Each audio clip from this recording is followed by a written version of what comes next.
Turka shi babban magana.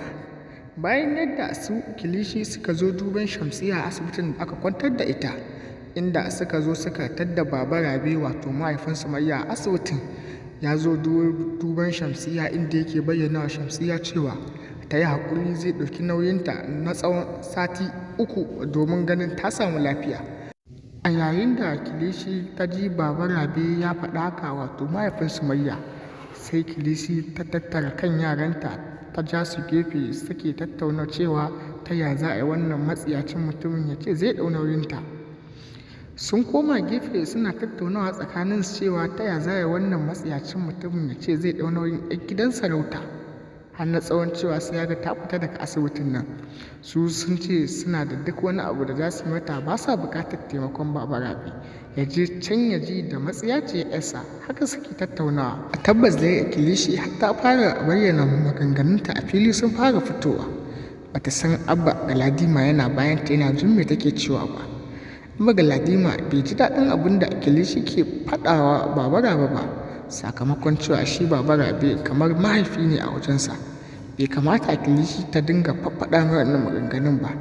Kilishi dai ta fusata sosai da ganin yadda Shamsiyya take kwance a gadon asibiti, inda Kilishi ta ɗau alƙawarin cewa to dole sai ka saki Sumayya, sakamakon cewa bata shigo mana da alkhairi ko kaɗan ba wannan gidan, in ban da ma tsiya da mugunta ta kawo mana nan gidan.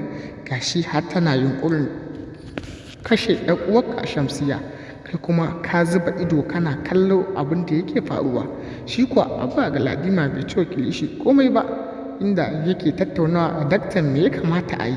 Shi kuwa daktan da ya karɓi jiyyar Shamsiyya ya bayyana cewa Shamsiyya ta samu buguwa a kanta sakamakon inda aka buga mata kai a gefen gado.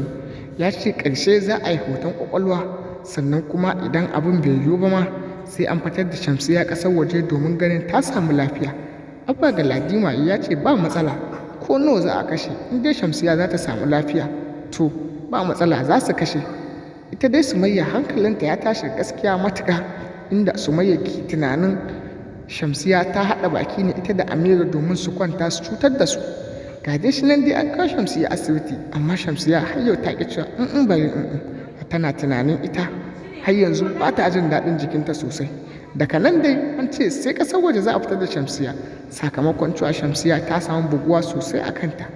Wannan al'amari dai cakwakiyar ne yana cikin shirin labari na.